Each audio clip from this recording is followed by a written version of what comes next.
शास्त्र क्या है कि उलझाते नहीं हैं, सुलझाते हैं। और शास्त्रों में जो बताई हुई बातें हैं उनका हमें अनुसरण करना चाहिए। कभी कभी ऐसे योग भी बन जाते हैं कि जैसे मकर संक्रांति पर एकादशी का आना। बहुतों के प्रश्न आ रहे हैं कि मकर संक्रांति पर हम चावल का दान करें, खिचड़ी बनाकर ब्राह्मणों को खिलाते भी हैं, कुछ लोग खिचड़ी का भोग भी लगाते हैं एकादशी और संक्रांति के योग पर। मकर संक्रांति 14 जनवरी को है। किन किन राशियों पर क्या प्रभाव पड़ेगा, किन को क्या फल प्राप्त होगा, क्या दान करना चाहिए, वह आप इस चलचित्र में देखेंगे। पूरा वीडियो अवश्य देखें, एमबी और जीबी बचाने के चक्कर में ना रहें। देखिए, मकर संक्रांति पश्चिम में गमन करेगी, इससे पश्चिम में संग्राम की चिंता भी हो सकती है। संक्रांति वाहन जो होगा वह व्याघ्र होगा, इसलिए देशों में मनमुटाव, देश के अंदर उपद्रव होने की संभावना हो सकती है। अश्व उपवाहन होगा, इससे घोड़ों को हानि भी हो सकती है। संक्रांति ने पीला वस्त्र धारण किया है इस बार, इसलिए सूतिका स्त्री या प्रसव समय निकट वाली स्त्रियों को सावधानी रखने की आवश्यकता है। केसर, हल्दी इत्यादि के भाव भी तेज हो सकते हैं।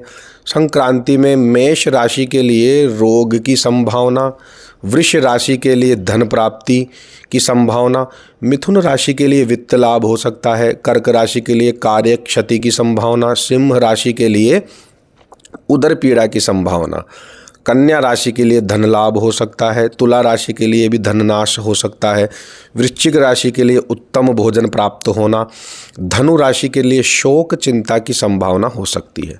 मकर राशि वालों को लाभ हो सकता है, कुंभ राशि वालों को सुख का लाभ हो सकता है, मीन राशि वालों को राज्य का भय हो सकता है।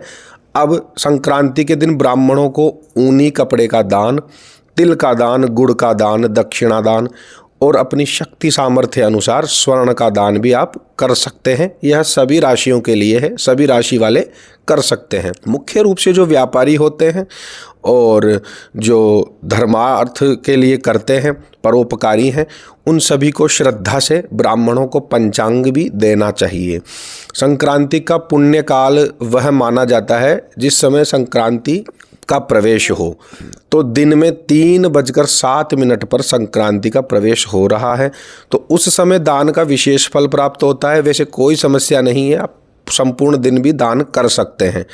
अब चक्कर पड़ रहा है कि एकादशी भी उस दिन है, तो खिचड़ी का दान कैसे करें, खिचड़ी का भोग कैसे लगावें। देखिए, चावल का सेवन निषेध है, चावल को खाना निषेध है।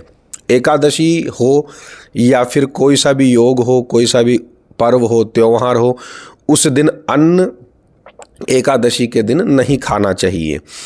अब सोचते हैं कि ब्राह्मणों को भोजन कैसे करवाएं, तो उसकी सुविधा भी है। जिस प्रकार से पिंड दान होता है, एकादशी पड़ जाती है श्राद्ध के दिन और पिंड दान करना होता है, तो उस दिन हम पिंडों को सूंघ कर गाय को दे देते हैं, या ब्राह्मणों से सूंघवा कर या आप सूंघ कर दे देते हैं और ब्राह्मणों को फलाहार भी करवा देते हैं। उस दिन भी आप ऐसा ही करें। खिचड़ी बना तो लेवे, किंतु आप पाए ना और ब्राह्मणों को भी ना खिचड़ी देवे तो अच्छा है, और सूंघ कर आप गाय को खिला सकते हैं।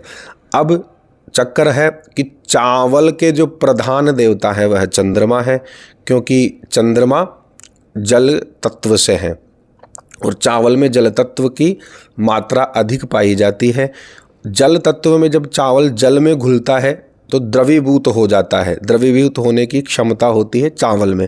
तो चंद्रमा का प्रभाव सीधा चावल पर अधिक पड़ता है, इसलिए व्रत के दिन भी चावल को निषेध बताया गया है एकादशी के दिन, ताकि जल तत्व जितना अधिक होगा चंद्रमा उतना अपना प्रभाव शरीर पर दिखाएगा। इसके कारण से कामना, इच्छा, भोग की इच्छा हमें व्रत के दिन ज़्यादा होगी, इसलिए चावल का उस दिन निषेध बताया जाता है। वैसे यदि फिर भी मन हो तो मकर संक्रांति, मकर में जो सूर्य है वह 1 महीने रहेगा। मकर संक्रांति तो 14 जनवरी को है, किंतु संपूर्ण मास सूर्य मकर पर रहेगा। आप संपूर्ण मास दान भी कर सकते हैं, पुण्य कर सकते हैं, खिचड़ी का भोग भी लगा सकते हैं, कुछ भी कर सकते हैं। 15 जनवरी को भी चावल का भोजन ना करें, क्योंकि एकादशी के दूसरे दिन भी सीधे सीधे चावल खाना शास्त्रों में मना किया गया है, तो इसलिए आप ध्यान देवें। और इन्हीं शास्त्रों की आज्ञा का आप पालन करें। इस प्रकार से आप अब के बार मकर संक्रांति मना लेवे। सभी के बुजुर्गों को प्रणाम करें, सभी का आदर करें, किसी का अनादर ना करें। इसी के साथ हम चलते हैं। हर हर महादेव, नारायण नारायण।